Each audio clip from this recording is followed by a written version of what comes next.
The sudden change of ward boundaries is having a chilling effect on first-time council candidates in Toronto's upcoming municipal election, with some deciding to withdraw their candidacy following an appeal court decision that cut the size of city council to 25 wards from 47.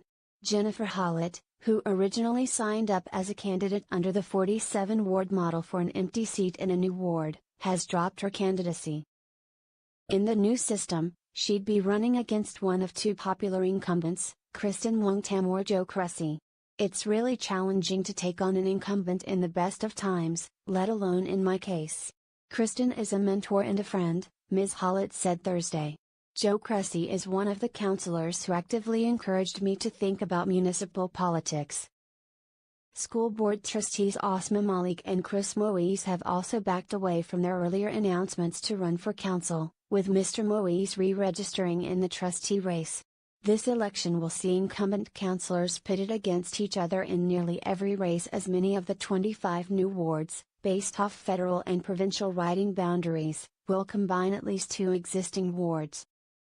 The fight over the size of city council has been a back-and-forth saga that's kept MPPs awake into the wee hours of the night and raised alarms for Toronto's city clerk over her ability to administer a fair election in time for the October 22 deadline. Now that there's clarity, the incumbent versus incumbent matchups have created a difficult situation for new candidates. Even the incumbents have pointed out the uphill battle newbies are facing. It's so incredibly unfortunate, so unfair to people that have put their hats in to run, said Councillor Mike Layton, who is running in the new ward University Rosedale. I think we're losing some good candidates. I think it's also turning some people off politics in general.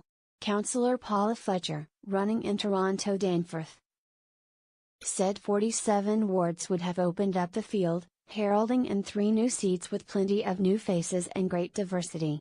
Experts say incumbents are often re-elected unless there's a glaring reason they shouldn't be. When there are 2 incumbents to unseat, it's even more difficult. I don't think you'll see many new faces. That's the only logical conclusion at this point, said Gabriel Eidelman, director of the Urban Policy Lab at the University of Toronto. For challengers, it's a much harder fight for them right now.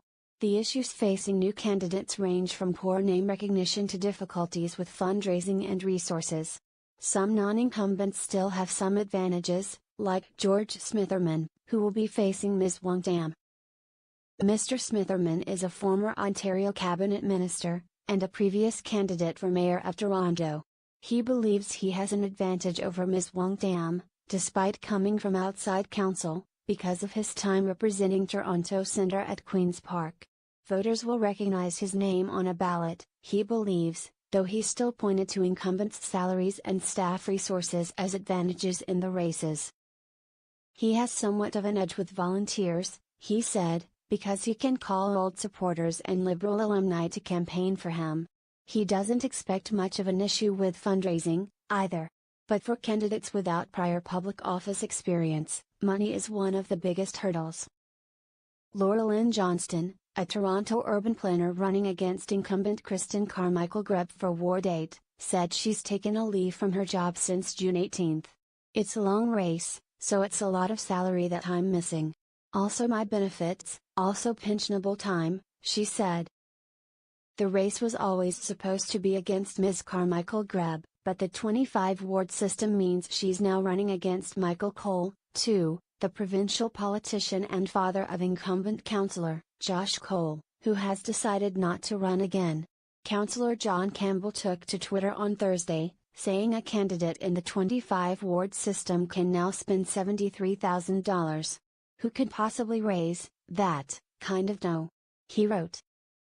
Speaking to reporters in the morning, Mr. Campbell noted that it'll be very difficult, if not impossible, to defeat an incumbent in the coming election. Still, some are prepared to put up a fight.